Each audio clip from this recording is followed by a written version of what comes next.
Hello, everybody. It's George from Ireland. Thank you for coming to my channel. And this is about that coup d'etat in Benin, or attempted coup d'etat. Well, curiouser and curiouser. And the odd thing is, it comes hard on the heels of the Burkina Faso coup d'etat. So perhaps a copycat thing. Now, Benin is there on the coast of West Africa. There's the Bight Benin, but not to be confused with Benin City, which lies in Nigeria. So that's just to the east. So Benin, formerly a German colony from the Congress of Berlin, 1885, to the end of the First World War. And then at the Treaty of Versailles, the League of Nations mandate allotted it to France, and France governed it until they conferred independence upon the Republic of Benin in 1960, but French is still its official language. So it's being independent longer than it was a colony. Now, when African countries mostly became independent in the 60s, coup d'etats soon started. Togo was the first one, the neighbor of Benin, just to its west, the first one to have a coup d'etat. And then they became very, very common. And there was a coup d'etat almost every year in some African country or other. But they become less frequent. Democracies become more embedded. The Organization of African Unity rebaptized itself the African Union in about 2000 and said, we can't have this because governments are falling like nine pins. Any general will say, well, that's it. I'm out of the civilian government and I'm going to proclaim a military junta and so forth. So we need continuity of our institutions. People know what's happening. It's a more attractive investment climate and so forth. The constitution will not be held in abeyance. People don't want their civil liberties abridged and so forth. Anyway, some soldiers, they claim to seize power, taking over a television studio, making a broadcast on Cotonou, the capital city, where there were various blasts. There appeared to be an airstrike. So what on earth happened? So it seemed that people tried to overthrow the president. Somehow Nigeria found out about it. The Nigerian Air Force went in and launched some airstrikes upon the coasters. Now, Nigeria obviously is the regional superpower. Nigeria's got 20% of the population of Africa, so the most populous country on the continent, and is Benin's neighbor. So just by sheer size, with over 200 million people, that means that they can afford something, and they've got a lot of oil revenue, a considerable air force, navy, army, and just so many troops and so forth.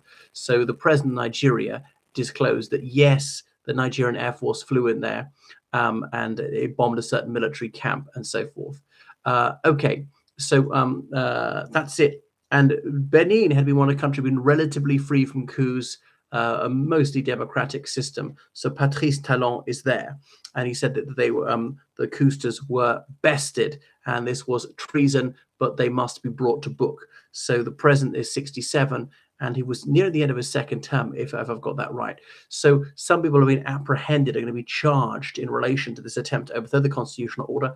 Only 14 of them. Well, how could you do that with such a small group? I mean, there used to be very, very few. The Dogs of War, that Frederick Forsyth novel, it was turned into a film about people who try to overthrow a government in a fictive African country. And the lessons of that one are: come at night, come by sea where possible, act quickly, decisively. And when people wake up in the morning, it's all over. The previous president is dead, fled, in prison. Dead is best. If he's in prison, do you put him on trial? Do you not? Do you execute him? Do you not? If you do, you seem cruel. If you don't, you seem weak. If he escapes, is he going to make a comeback?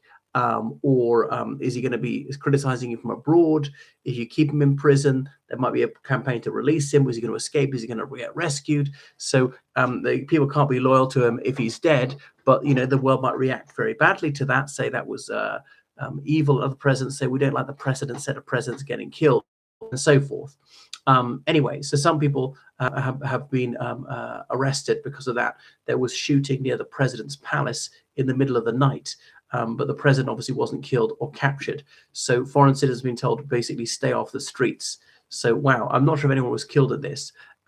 Anyway, so the Benin army is sometimes fighting on its northern frontier some of these Al-Qaeda and Islamic State types. Benin's an overwhelmingly a Christian country. So why was there the attempt to overthrow him? Well, there was the president out. Somebody else wanted to be there. There wasn't an obvious leader they had.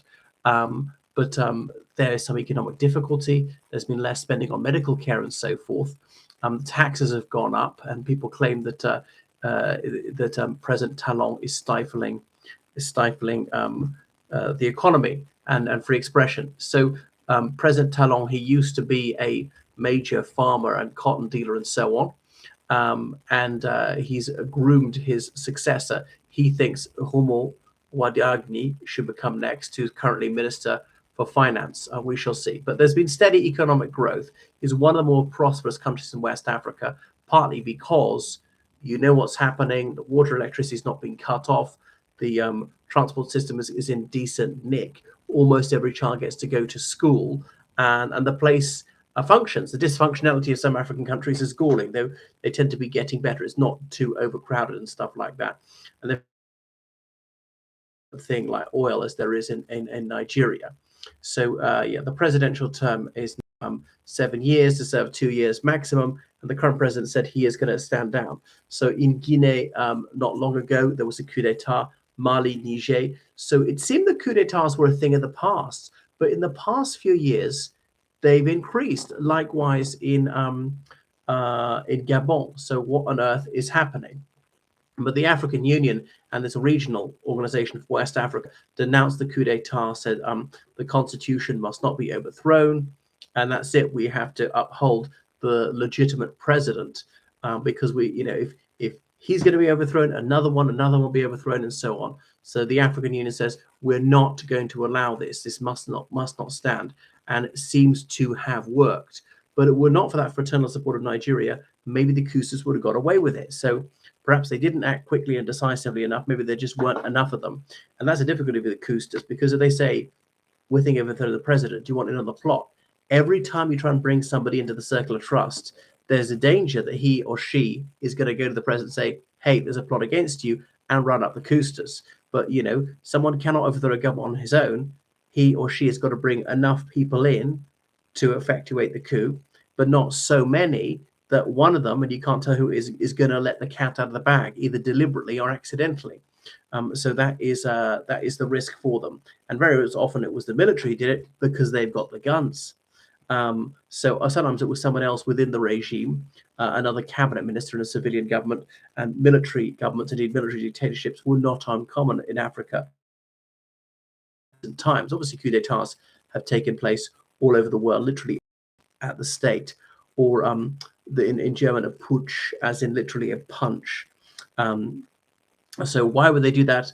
If there is hyperinflation, if they think the civilian government has completely failed, has lost all legitimacy, because maybe there was a completely fraudulent election, or is simply failing to carry out its governmental duties, and there might be a complete loss of confidence in that. So in some places, like in Pakistan or in Turkey, in past decades, military coups have been greeted with general relief, think that the military can get things done. Right. So there we are. Anyway, I think it's a good thing that the coup d'etat has been defeated. It would have to be a very, very desperate situation before that was the right option. You subscribe on Patreon today, PayPal, georgecallahan79@gmail.com. Goodbye.